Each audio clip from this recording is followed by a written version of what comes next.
तो बेसिकली आज हम जो इंडियन एविडेंस एक्ट की बात कर रहे हैं वहां पर हमने सेक्शन नंबर 1 के बारे में देखा, जहां पर हमें ये पता चला कि एक तो शॉर्ट टाइटल क्या होता है, लॉन्ग टाइटल क्या होता है, एक्सटेंट और कमेंसमेंट क्या होती है। अब यहाँ पर जब हमने शॉर्ट टाइटल लॉन्ग टाइटल तो देख लिया कि प्रीएम्बल को लॉन्ग टाइटल कहा जाता है, शॉर्ट टाइटल मतलब उस एक्ट का नाम क्या है।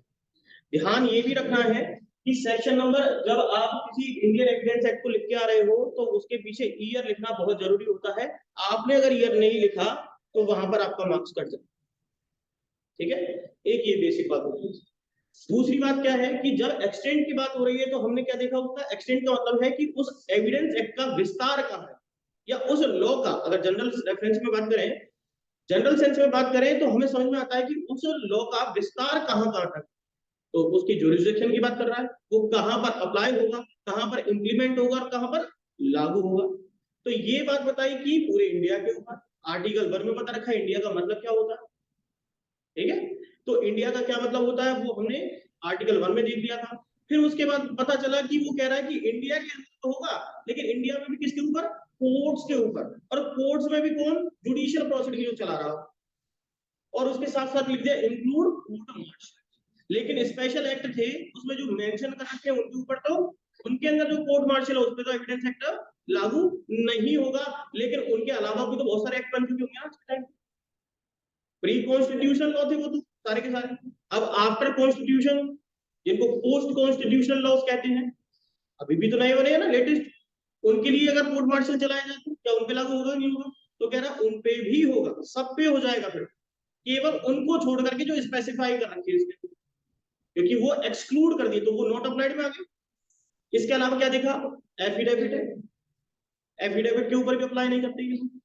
आर्बिट्रेशन की जो प्रोसीडिंग है या डिसिप्लिनरी प्रोसीडिंग है, क्या वो जुडिशियल प्रोसीडिंग होती है क्या, नहीं होती।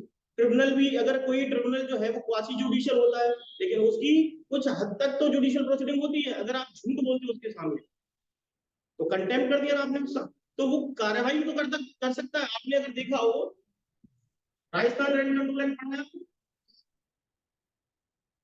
वहां पर कौन होती है, ट्रिब्यूनल्स होती है। राजस्थान रेंट कंट्रोल के अंदर रेंट ट्रिब्यूनल होती है और एक अपीलेट रेंट ट्रिब्यूनल होती है। अब वहां पर कहता है कि उसने एविडेंस मांगे और आपने कंटेम्प्ट कर दिया, वैसे तो वो प्रिंसिपल ऑफ नेचुरल जस्टिस का यूज करेगी। सिविल मैटर है ना, लैंडलॉर्ड और टेनेंट के बीच में जो रिलेशन है वो कैसा है, एक सिविल नेचर का रिलेशन है। उनके बीच में अगर डिस्प्यूट हो जाएगा तो वो डिस्प्यूट मैटर से रिलेटेड है ना, तो फैक्ट्री इशू बन गया कि नहीं बन गया। अब जैसे ही फैक्ट्री इशू बना तो वहां पर जो अगर किसी व्यक्ति, वहां पर Nidhi ji camera sorry mic बंद कीजिए, वहां पर अगर किसी व्यक्ति ने किसी तरीके का एविडेंस दिया, क्योंकि वो भी तो एविडेंस मांगते हैं ना, आईपीसी के अंदर आप पढ़ते हो ना, फैब्रिकेटेड एविडेंस और दुनिया भर के एविडेंस, लेकिन वो एविडेंस कैसा निकला, झूठा निकला, तो आपने क्या कर दिया, कोर्ट पर कंटेम्प्ट कर दिया। तो आपके खिलाफ कार्रवाई करेगा कि नहीं करेगा, क्योंकि उससे जस्टिस को हार्म पहुंच सकता है ना, हो सकता है कि नहीं हो सकता। तो आपने इसके बारे में पढ़ रखा है कि अगर ऐसा करता है तो 195 के अंदर वो लाइव होता है, सीआरपीसी के अंदर। ये सारी बातें कहां लिख रखी है, सिविल एक्ट होने के बावजूद भी रेंट कंट्रोल एक्ट में क्रिमिनल केसेस की बात की है कि अगर वो चाहे तो उसके खिलाफ ऐसे एक्शन ले सकता है। फिर 195 के अकॉर्डिंग 340 के अंदर भी वो एक्शन ले सकता है, सीआरपीसी का सेक्शन है ना, ये आईपीसी आ गई, ये सीआरपीसी आ गई। लेकिन किससे संबंधित केस था ये, एविडेंस रिलेटेड। तो लेकिन ये कंटेम्प्ट हुआ ना, तो कंटेम्प्ट की प्रोसीडिंग कर रहा है तो वो कुछ हद तक जुडिशियल प्रोसीडिंग होती है, ये बात तो मानते हो। तो यहां पर अगर ऐसा कुछ भी होता है तो उस केस में तो जुडिशियल प्रोसीडिंग है, लेकिन फिर भी उसको उसके ऊपर एविडेंस एक्ट अप्लाई नहीं किया, क्योंकि अगर वो जुडिशियल प्रोसीडिंग, क्योंकि कंटेम्प्ट हुआ है ना वहां पे, तो वो एक अलग चीज हो गई, क्योंकि ट्रिब्यूनल के सामने हुआ है ना, तो ट्रिब्यूनल उस काम तो करेगी नहीं, वो किसको भेजेगी इस केस को, वो कंप्लेंट करेगी, और जब कंप्लेंट करेगी तो दूसरा कोर्ट सुनेगा उसे, तो फिर वहां पर एविडेंस देना पड़ेगा, और जब एविडेंस दिया जाएगा तब वहां पर अप्लाई, क्योंकि अब जुडिशियल प्रोसीडिंग आ गई, क्योंकि वहां पर अब उसके खिलाफ केस हो रहा है। अब जुडिशियल प्रोसीडिंग आई ना, क्योंकि इंक्वायरी के अंदर सारे एविडेंस मांगेगा कि क्या दिया, कैसे दिया, कहां कहां पर क्या चीज हुई, तब ये काम करेगा। इसी तरीके की चीजें यहाँ पर आपको पता चलती है। और डिसिप्लिनरी जो है एजुकेशनल इंस्टीट्यूशन होते हैं, डिसिप्लिन रखते हैं ना, मैनेजमेंट होता है वहां का, वो सारा कुछ काम करता है। ऐसे ही ट्रिब्यूनल्स होती है और भी जो जगह होती है वहां पर इंडियन एविडेंस एक्ट लागू नहीं होता है। इसके बारे में हम केस लॉस के जरिए भी देख चुके हैं। क्लियर ये चीज। फिर हमने इसके बाद सेक्शन नंबर 2 की बात करी जो हमारा रिपील हो चुका है 1938 के। फिर उसके बाद सेक्शन नंबर 3 जहां पर मैंने आपको कुछ डेफिनेशंस के रिगार्डिंग बताया कि जैसे कि कोड, पहला है डेफिनेशन आपका कोड। फिर उसके बाद 3 शब्द जो दे रखे हैं, पहला है फैक्ट, दूसरा है रिलेवेंट फैक्ट और तीसरा है फैक्ट इन इशू। ये तीनों को एक साथ पढ़ोगे तो आपको बहुत अच्छी तरीके से समझ। फिर चौथा आता है डॉक्यूमेंट के बारे में, फिर 5वां क्या आता है एविडेंस के बारे में, और फिर छठा आता है आपका प्रूव्ड, डिस्प्रूव्ड और नॉट प्रूव्ड। तो ऐसे करके ये 6 डेफिनेशन है, लेकिन कुछ है तो ये सारी अलग अलग पढ़ी जाती है पढ़ने को, लेकिन इनको लिंक के साथ पढ़ा जाता है। ठीक है। अब हमने जब कोड की डेफिनेशन देख रहे थे तो इस कोड को ही समझना था। तो कोड में हमने क्या पढ़ा कि जितने भी मजिस्ट्रेट होंगे, मजिस्ट्रेट जुडिशियल प्रोसीडिंग चलाते हैं। दूसरा क्या है, जजेस भी हो सकते हैं, क्योंकि जज और मजिस्ट्रेट आप जानते हो, जज जो है वो हायर कोर्ट के होते हैं, सिविल जज भी हो सकते हैं, और मजिस्ट्रेट आपके दंड से रिलेटेड होते हैं जो सीआरपीसी में पता रखे। ठीक है। तो कोर्ट ऑफ सेशन में मजिस्ट्रेट होते हैं क्या, जजेस होते हैं अकॉर्डिंग टू सेक्शन नंबर 9, है कि नहीं। तो वहां पर आपको ये चीज पढ़ने को मिल जाती है, लेकिन वहां पर साथ ही साथ क्या लिखा था कि जज तो होगा ही, मजिस्ट्रेट भी होगा, लेकिन वहां पर एक पर्सन शब्द भी दे दिया। अब पर्सन के लिए क्या लिखा कि बाय लॉ, कि ये ऑथराइज्ड बाय लॉ होना चाहिए। तो अब ऑथराइज कौन करेगा इसे, या तो इन लोगों ने किया हो, सही तो होगा, या तो जज ने किया हो ऑथराइज, या किसी एक्ट के थ्रू ऑथराइज किया गया हो, या जिसके ऊपर अगर कोर्ट ने ही मना कर दिया हो, सुप्रीम कोर्ट ने गाइडलाइन दे दी कि भाई ये ऑथराइज बाय लॉ और ये जुडिशियल प्रोसीडिंग के अंदर नहीं माना जाएगा एविडेंस। जैसे कि मैंने आपको इंक्वायरी एक्ट 1952 का एग्जांपल दिया था, जहां पर कमीशन इशू करने की बात की गई और उससे एविडेंस लेने की बात की गई, तो उन्होंने साफ मना कर दिया कि ये जो कमीशन काम करेगा वो प्रिंसिपल ऑफ नेचुरल जस्टिस के आधार पर ही काम करेगा, और उन्होंने मना कर दिया। लेकिन मैंने आपको सीपीसी और सीआरपीसी की भी कुछ प्रोविजन बताए, जहां पर हमें ये पता चला कि यहाँ पर अथॉरिटी के साथ ऑथराइज किया जा सकता है किसी पार्टी को। जैसे कि इंडियन एविडेंस एक्ट तो कहता है कि एफिडेविट के ऊपर इंडियन एविडेंस एक्ट अप्लाई नहीं होता है, लेकिन हम पढ़ते हैं कि परमिशन अगर कोर्ट दे दे तो फिर अप्लाई हो जाएगा। कोर्ट की परमिशन है ना, वहां पे कोर्ट ने कह दिया कि मैं एफिडेविट में एविडेंस के तौर पर ले लूंगा आपका, तो वहां पर क्या दिक्कत आएगी, तो कहता है कोई इश्यू नहीं है उसके। तो उन्हीं चीजों को देखते हैं। लेकिन इसके अंदर जो एक्सेप्शन पूछा जाता है, इसमें क्या पूछा जाता है, और वो क्या है कि एक्सेप्शन क्या है, आर्बिट्रेटर। मैंने आपको पहले बता दिया कि आर्बिट्रेटर जो है और आर्बिट्रेशन से रिलेटेड जो चीज है, आर्बिट्रेशन में ही तो आर्बिट्रेटर होता है ना। तो इसके अंदर जो आएगा आर्बिट्रेशन एंड कंसीलिएशन एक्ट के अंदर, वो ट्रिब्यूनल होती है, और ट्रिब्यूनल जो होती है वो क्वासी जुडिशियल मैटर यूज करती है। जहां पर भी शब्द ट्रिब्यूनल शब्द अगर यूज होता है तो वो जुडिशियल मैटर के अंदर नहीं होती। इसके अलावा देखिए,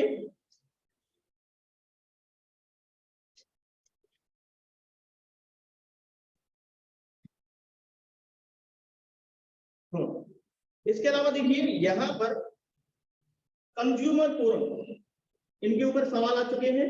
कंज्यूमर फोरम भी, जैसे तो कंज्यूमर आपके पास कंज्यूमर प्रोटेक्शन एक्ट है ना अलग से, लेकिन कंज्यूमर फोरम भी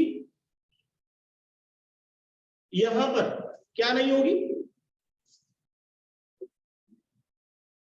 यहां पर कंज्यूमर फोरम भी इसके अंदर इंक्लूड नहीं होगी।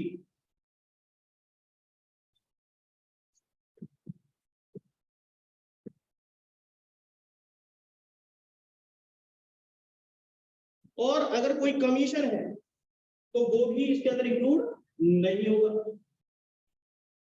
और यही कमीशन अगर इनके द्वारा बना दिया जाए, अपॉइंट किया जाए तो मजिस्ट्रेट और जज के द्वारा, तो क्योंकि ऑथराइज बाय लॉ होगा ना। तो इसके लिए एक केस लिखिए, प्यार India private limited versus doctor Zahir Hussain, Fiyaz India private limited versus doctor Zahir Hussain Jhilani.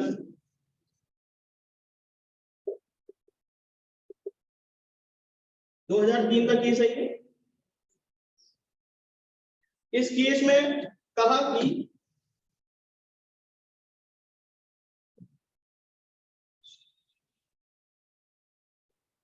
Arbitrator is a not a court.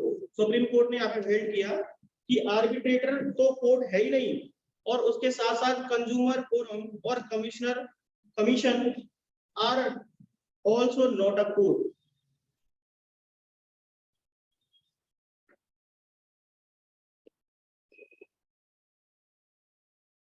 लेकिन अगर यही कमीशन के अंदर जो कमिश्नर होता है, कमिश्नर और कमीशन को समझते हो ना क्या होता है?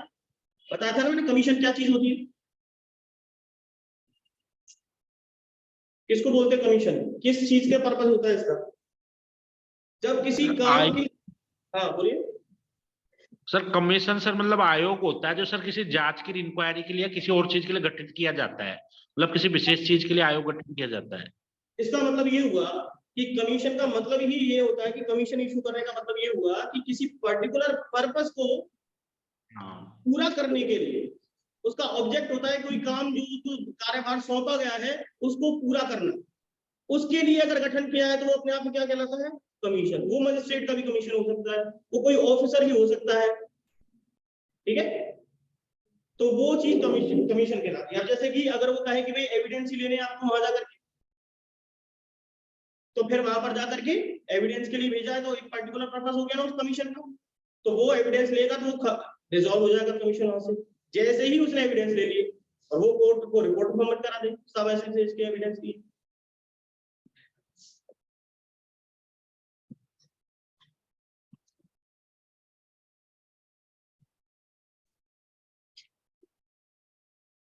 ठीक है, अब आगे देखिए, यहां पर आते हैं आपके सामने फैक्ट। एक और डेफिनेशन है फैक्ट, रिलेवेंट फैक्ट, और तीसरा है फैक्ट इन इशू। अब देखो इसको भी समझो, हर चीज जो आपके सामने दिखाई देती है, सुनाई देती है और महसूस की जाती है, वो हर एक चीज क्या हो जाएगी? फैक्ट हो जाएगी।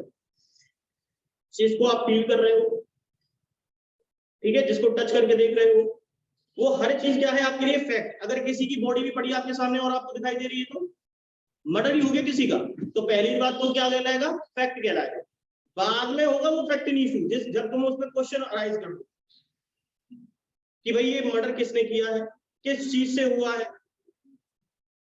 माध्यम भी तो होगा ना किसी चीज का, किस पर्पस से किया है, इंटेंशन कैसी रही है उसके ऊपर मारने की, क्या एक्सीडेंट से मारा है या उसको किसी ने इंटेंशनली मारा है, क्या पर्पस रहा है, ये सब क्या कहलाएगा? जब जब जिस फैक्ट के ऊपर क्वेश्चन रेज हो जाए, ये फैक्ट है आपका। और इस फैक्ट के ऊपर जब भी कोई क्वेश्चन रेज हो जाए, और क्वेश्चन किस बात का हो? किसी बात के एग्जिस्टेंस को लेकर के, किसी बात के नॉन एग्जिस्टेंस को लेकर के, और किसी के नेचर और एक्सट्रीम को लेकर के हो। और इन एग्जिस्टेंस और नॉन एग्जिस्टेंस की बात कौन करेगा? किस बात पर क्वेश्चन उठेगा कि भाई उसका राइट है या नहीं है। दूसरा, उसकी लायबिलिटी अराइज होती है या नहीं होती है।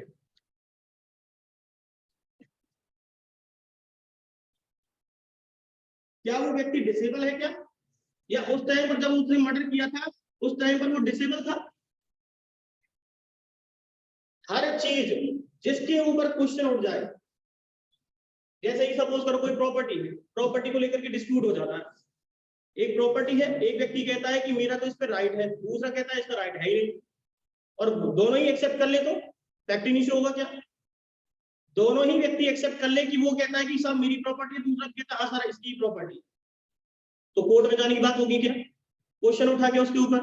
क्योंकि दोनों ने एक्सेप्ट कर लिया उसे, तो फैक्ट इन इशू ही कहा रहा। हाँ फैक्ट जरूर था, और दोनों ने एक दूसरे की बात को असर्टेन किया, तो फिर वो क्या बन गया? रिलेवेंट फैक्ट जो बन गई। लेकिन फैक्ट इन इशू की तो तो फैक्ट इन इशू होगा तभी तो कोई रिलेवेंट फैक्ट होगा उसके लिए, लेकिन अब है ही नहीं कुछ, तो वो केवल फैक्ट हो गया उस स्टेज के लिए। ठीक है, तो कोर्ट के पास तो जाएगा ही क्यों मैटर, तो वहां पर एविडेंस एक्ट की भी यूज की जरूरत नहीं पड़ेगी। तो यहाँ पर इन चीजों की बात हो रही है कि जब किसी राइट को, किसी की लायबिलिटी को और किसी की डिसेबिलिटी को आपको क्वेश्चन करना है और उसके राइट की एग्जिस्टेंस है या नहीं है, उसके राइट का नॉन एग्जिस्टेंस है कि नहीं है, एक तो एग्जिस्टेंस प्रूव करेगा, दूसरा नॉन एग्जिस्टेंस, उसका नेचर, उसका एक्सटेंट किस हद तक है, तब जाकर के ही वो क्या बनेगा, उसके ऊपर जब क्वेश्चन अराइज होंगे तो क्या बनेगा, फैक्ट इन इशू। तो मेनली अगर साधारण सी बात कहूं तो ये क्या है आपके लिए, एक फैक्ट इन इशू का मतलब है कि जब कोई डिस्प्यूट दो पार्टी के बीच में अराइज हो जाए तो वो क्या कहलाएगा आपके लिए, फैक्ट इन इशू होगा।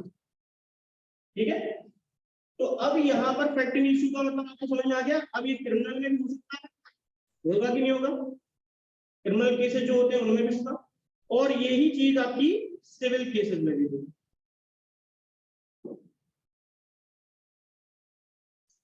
ठीक है, देखिए पहले फैक्ट देख लेते हैं। अब यहाँ पर ये चीज तो हमें समझ में आ गई, फैक्ट इन इशू होता क्या है। फैक्ट को देखिए,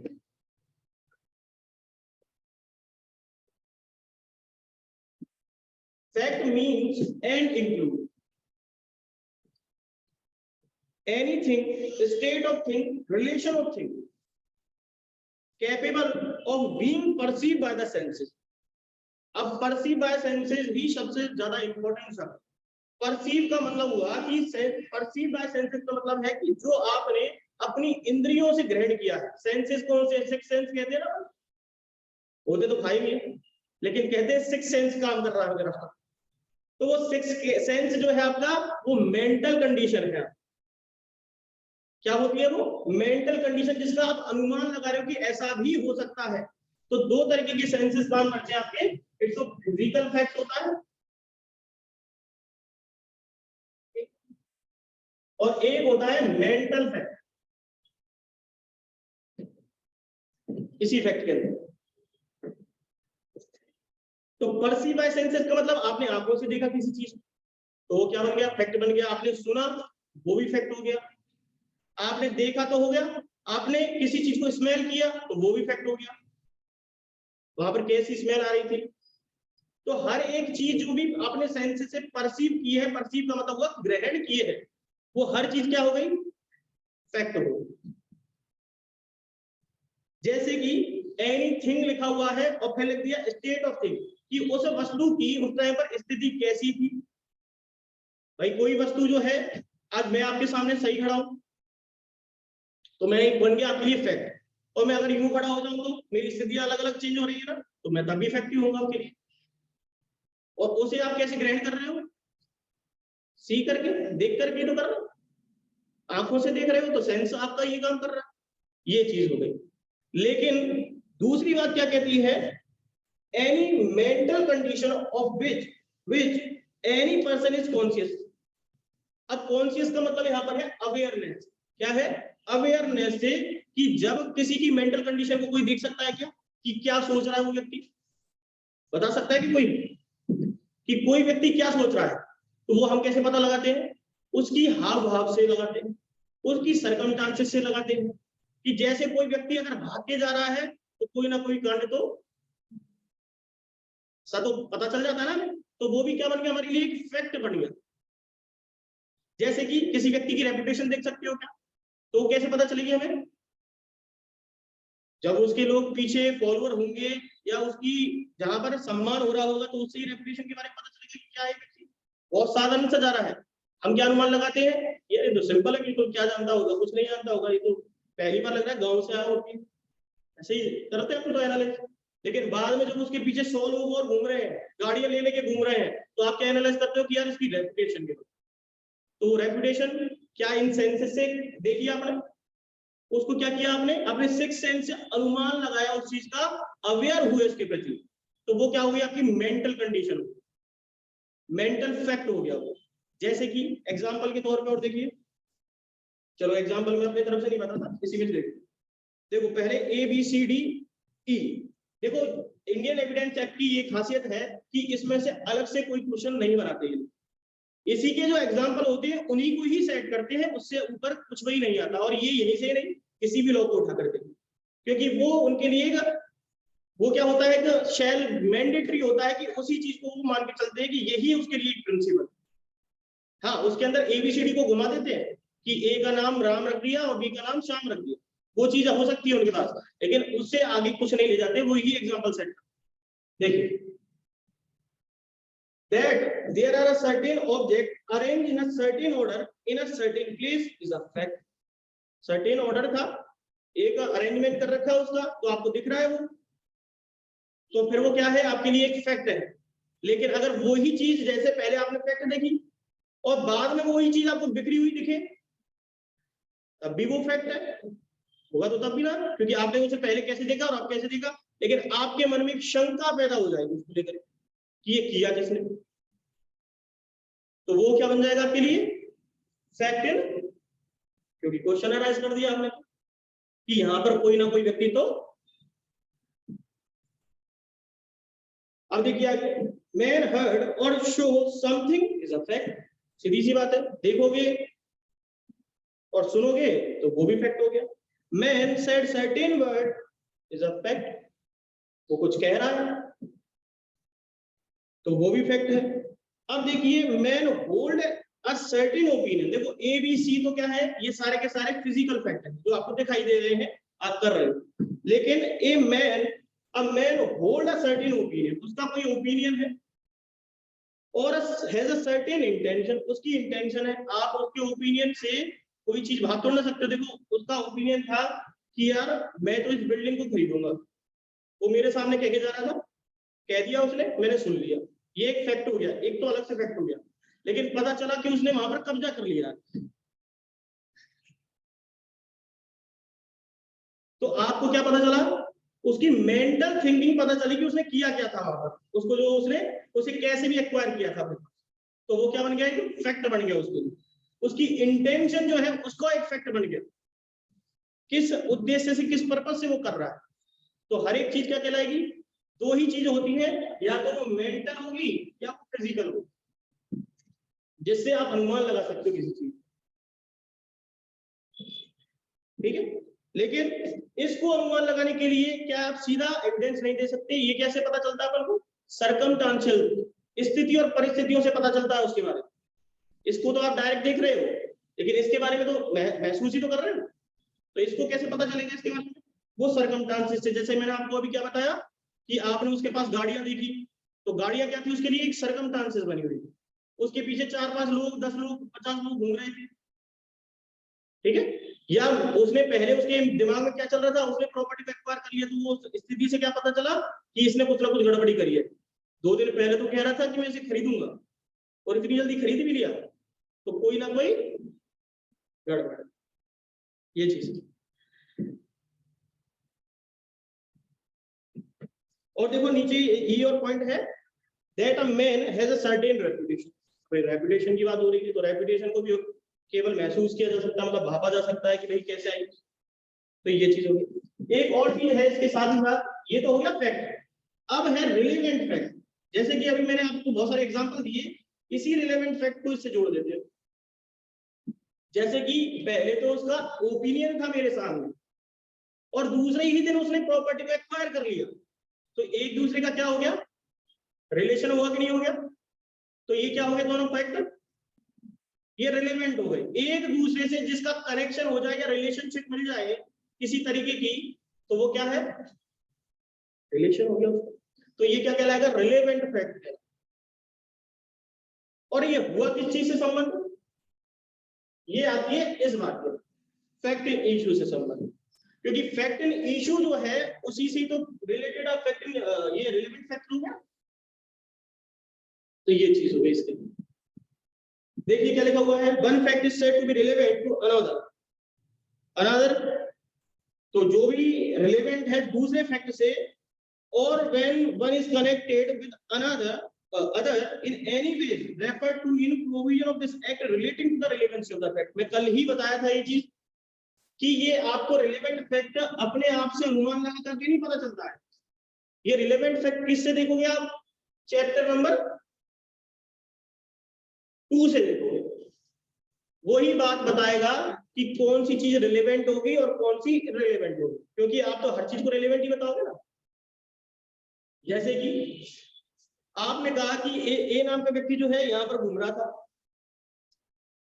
ठीक है, और उसका थोड़ी देर बाद मर्डर हो गया, लेकिन उसका यहाँ पर घूम रहा था और मर्डर हो गया, लेकिन आप कहते हो साहब मैंने 7 महीने पहले ये आगरा में देखा था।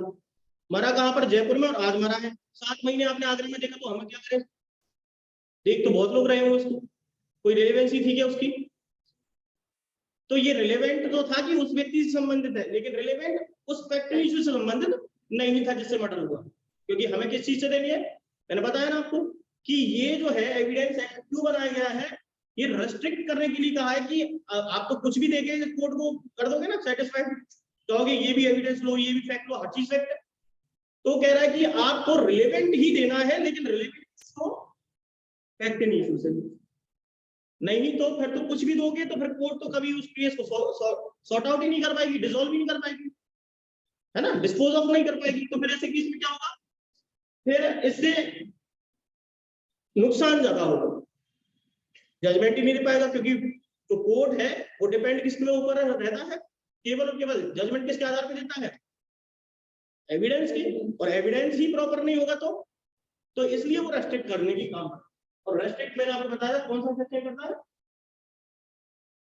Section number 5। देखिए क्या लिखा हुआ, ये तो हो गया आपका ये। आप देखिए fact in issue. Fact in issue means any fact from which either by itself or in connection with other fact, other fact से कनेक्शन है, या वो स्वयं में ही कुछ ऐसा है फैक्ट जिसके बारे में कह रहा है, और उससे क्या पता चल रहा है? उसकी एग्जिस्टेंस, नॉन एग्जिस्टेंस के ऊपर सवाल उठ रहे हैं, और वो किस चीज से लेकर के है? वो है आपके राइट को लेकर के, कि उसका राइट है कि नहीं है। दूसरा लायबिलिटी को लेकर के, तीसरा डिसेबिलिटी को लेकर के, और किस बात को लेकर के है कि उसका एग्जिस्टेंस है, नॉन एग्जिस्टेंस है, नेचर क्या है, एक्सटेंट क्या है, कितनी बड़ी प्रॉपर्टी थी। वो कह रहा है साहब मेरी तो छोटी प्रॉपर्टी थी, दूसरा कह रहा है नहीं साहब मेरी तो इतनी बड़ी प्रॉपर्टी थी, उसका विस्तार के बारे में भी हो गया। तो हर चीज के अंदर जुड़ रही है। तो फिर यहाँ पर एक व्यक्ति तो उसको उसी राइट के बारे में क्या कर रहा है? कह रहा है यस, और दूसरा कह रहा है कि इसका नहीं है, नो। असर्टेड और डिनाइड शब्द यूज हुए हैं, देखो देखो देखो उसमें क्या लिखा हुआ है? asserted or denied in any suit or a proceeding necessarily follows। आगे समझ में? तो ये क्या कहलाया आपके लिए? Fact in issue. आगे देखिए explanation. whenever a provision of the law for the timing in court in the CPC civil procedure, तो सिविल प्रोसीजर का मतलब है कि आपके राइट की बात कर रहा है, सिविल प्रोसीजर का मतलब है सीपीसी की बात कर रहा है, तो उनके अंदर भी ऐसी चीज तो पाती है आपको। तो अगर वहां पर भी कोई डिस्प्यूट अराइज हो जाए तो भी वो फैक्ट इशू के अंदर, इसके अंदर काउंट होगा। तो इसने एक्सप्लेनेशन में उसी चीज को जोड़ दिया है लिख करके। क्या लिखा है कि any court recording fact in issue of fact. तो अब उस जिस चीज को कोर्ट ने रिकॉर्ड किया है और उस चीज को लेकर के फैक्ट क्या थे कि टू बी असर्टेड और डिनाइड। भाई उसको लेकर के जब फैक्ट इन इशू बन चुका है तो उस पर कोई व्यक्ति तो क्या कहेगा? अपना ओपिनियन रख रहा है और कह रहा है कि नहीं मैं तो इसे मानता ही नहीं हूँ। दूसरा क्या कह रहा है? मैं तो सर एक्सेप्ट करता हूँ। तो फिर से वही हो गया, डिस्प्यूट अराइज हो गया, तो क्या बन गया? Fact in issue. तो ये दोनों ही चीजें दोनों जगह पे काम आती है, तो उसी को एक्सप्लेन करके इन्होंने आपको बता दिया। क्लियर ये चीज? अब देखो यहाँ पर इलस्ट्रेशन दे रखा है, बहुत बेहतरीन इलस्ट्रेशन है। इससे मैं बस ABCD को घुमा करके राम शाम करके और पूछता हमेशा यही है, इस इलस्ट्रेशन से बाहर कभी नहीं गया हूँ। ठीक है, इसको समझ लो क्या क्या चीज बता रखी है इसमें।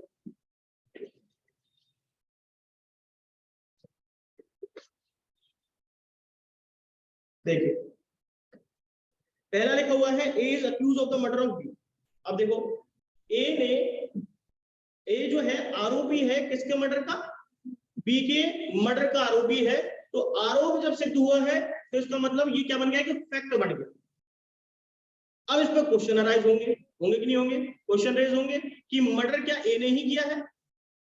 देखो एट दिस ट्रायल तो चलेगी ना, जब एलिगेशन लगा है, चार्ज लगे हैं, तो फैक्ट में भी इशू। अब यहाँ पर इशू हो रहे हैं किस बात को लेकर के कि ए कॉज बी डेथ, क्या ए ने बी को मारा है? पहला क्वेश्चन। दूसरा question, A intention to cause B death, क्या ए की इंटेंशन थी मारने की? तो फैक्ट इशू आ गया। ये सारे प्रूव करेंगे किससे? एविडेंसेस से ही तो करोगे कि ऐसा हुआ कि नहीं हुआ। अब कुछ तो डायरेक्ट एविडेंस होंगे, कुछ सर्कमस्टेंशियल एविडेंस होंगे, कुछ रियल एविडेंस होंगे, कुछ ओपिनियन ऑफ एक्सपर्ट्स, बताए ना सारी चीजें, इनके बारे में पढ़ेंगे। अभी एविडेंस आने तो फिर पढ़ेंगे एविडेंस की डेफिनेशन में। फिर कह रहा है A had received grave and sudden provocation from B, A ने क्या गुस्से में आकर के मारा है कि उससे सडन प्रोवोकेशन में? ऐसा भी तो होना कि भाई क्या पता उसने ही प्रोवोक किया हो, तो फिर इस वजह से मारा है, तो उसको बेनिफिट मिलेगा नहीं मिलेगा? आईपीसी के अंदर एक्सेप्शन में चले जाएगा ना वो, तो फिर वहां से उसे बेनिफिट मिल जाएगा। तो ये सारी सर्कमस्टेंसेस जो है क्या बन गई है इसके लिए? फैक्ट इन इशू बन गई। अब इन्हीं के ऊपर ट्रायल चलती है और फिर वो विटनेसेस को बुलाता है, डायरेक्ट एविडेंस आते हैं, वो सर्कमस्टेंसेस एविडेंस आते हैं, और इन्हीं पे चलता रहता है मैटर। और वो जो चीजें होंगी वो किससे रिलेटेड होंगी? अब ये सारी चीजें कैसे मिलेंगी आपको? Relevant fact. अब इनसे संबंधित जो चीजें होंगी वो क्या बन गए आपके? रिलेवेंट फैक्ट बन गए। क्लियर है चीज? और देखो नीचे एक और लिखा हुआ है कि जब उसने उसको मारा, जिस टाइम पर मारा, क्या उस टाइम पर वो व्यक्ति अनसाउंड माइंड तो नहीं था? तो उसे बेनिफिट मिल जाएगा ना उस चीज का भी, कहीं पागल तो नहीं था। बस ये सारी चीजें। अब है यहाँ पर डॉक्यूमेंट की डेफिनेशन। इस डॉक्यूमेंट की डेफिनेशन से भी आपके क्वेश्चन आते हैं। देखो ये जो एविडेंस एक्ट है ना, इसमें प्री के पॉइंट ऑफ व्यू से क्वेश्चन इसकी डेफिनेशन से ही बहुत ज्यादा आ रहा है। और ये जेएलओ, एपीपी और आपका आरजेएस, इसमें से काफी डेफिनेशन से पूछता है सवाल। क्या है वो देखिए, document means any matter expressed और डिस्क्राइब्ड। देखो शब्दों का बहुत सावधानी से पढ़ना है एविडेंस, शब्दों का ही हेर फेर होता है। और जगह तो आप कर सकते हो, लेकिन यहाँ पर शब्दों में बहुत सावधानी बरतनी होती है। लिखा हुआ है कि एनी मैटर, कोई भी मैटर कैसा है? एक्सप्रेस्ड है या डिस्क्राइब्ड है। किसके ऊपर है? अपॉन एनी सब्सटेंस, किसी सब्सटेंस के ऊपर। अब सब्सटेंस क्या है? कोई मेटल हो सकता है, अरे कोई धातु हो सकती है, नेम प्लेट हो सकती है, कोई भी चीज हो सकती है वो। अब मैं इसके ऊपर लिख रहा हूं, इससे लिख रहा हूं, कोई मैटर ही तो लिख रहा हूं, किसी पर्पस से लिख रहा हूं, तो ये क्या बन गया इसके लिए? ये डॉक्यूमेंट बन गया आपके लिए। आप भी लिख रहे हो, किसी पर्पस से लिख रहे हो, किस पे लिख रहे हो? कागज पे लिख रहे हो, ये आपके लिए क्या हो गया? मटेरियल है कि नहीं है? मटेरियल के ऊपर, किसी सब्सटेंस के ऊपर लिख रहे हो ये चीज। अब वो एक्सप्रेस कर रहे हो, डिस्क्राइब कर रहे हो चीज, तो वो हर एक चीज क्या बन गया आपके लिए? किसी व्यक्ति ने पेड़ की छाल पे, आपने देखा होगा वहां पे वर्सेस एंड सीका, ऐसे लिख देते ना पेड़ की छाल पे। अब वो जो आपने जो हेरिटेज प्लेसेस होंगे वहां पर भी गोला मार के और बड़ा सा दिल बना के और उस पर लिख देते हैं, तो वो क्या बन गया उसके लिए? किसी पर्पस से लिखा ना उसने, तो वो क्या बन गया उसके लिए? हर एक चीज डॉक्यूमेंट बन गई। अब वो किस किस फॉर्म में हो सकती है, ये सवाल पूछा जा चुका है। डॉक्यूमेंट किस तरीके के फॉर्म में हो सकता है? तो इसने क्या लिखा है? By means of letter, by means of figure और बाय मीन्स ऑफ मार्क्स। हो गए ना? तो यहां से सवाल बन गया। और by more than one of these means intended to be used. अब ये जरूरी नहीं है कि लेटर से लिखे, मार्क्स से लिखे, उन सबको मिक्स भी तो कर सकता है, तो उसने लिख दिया कि इन सब में से भी हो सकता है। और साथ ही साथ विच में भी use for the purpose of recording that matter. अब किस पर्पस से उसने ऐसा किया, भाई इंटेंशन भी तो होती है ना कुछ, उसका भी तो मायना होगा, तो तब ही जाकर के ये डॉक्यूमेंट कह रहा है। अब डॉक्यूमेंट की डेफिनेशन में जैसे कि इलेक्ट्रॉनिक रिकॉर्ड भी जो होता है, डॉक्यूमेंट तो है ही। अब इसके रिगार्डिंग भी बहुत सारे अलग अलग, क्योंकि जब से आईटी एक्ट आया है, फेसबुक चली है, और भी सारी चीजें चली हैं आपकी, इंस्टाग्राम चल गया, ये सब डॉक्यूमेंट ही तो बना के दे रहे हैं आपको, लेकिन ये डिजिटल डॉक्यूमेंट हो गए, डिजिटल सिग्नेचर हो गए, डिजिटल सर्टिफिकेट मिल रहे हैं।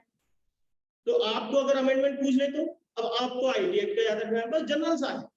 आईटी एक्ट याद रखना है कब का तो आया था और कौन से अमेंडमेंट से जुड़ गया ये चीज। तो जैसे वो आया तभी तो जुड़ेगा ना इसके अंदर आके। 2000 का है, 2008 जुड़ गई सारे। बस इतना सा आपको याद रखना है इसके लिए।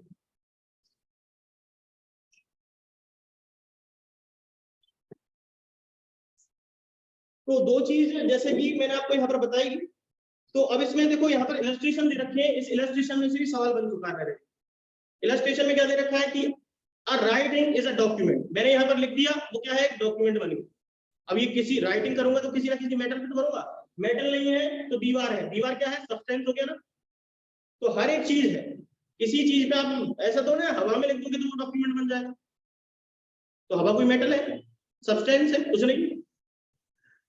तो ये चीज कह रहा है वर्ड प्रिंटेड, प्रिंटेड फॉर्म में हो, लिथोग्राफ्ड हो, फोटोग्राफ्ड आर डॉक्यूमेंट। लिथोग्राफ क्या होता है,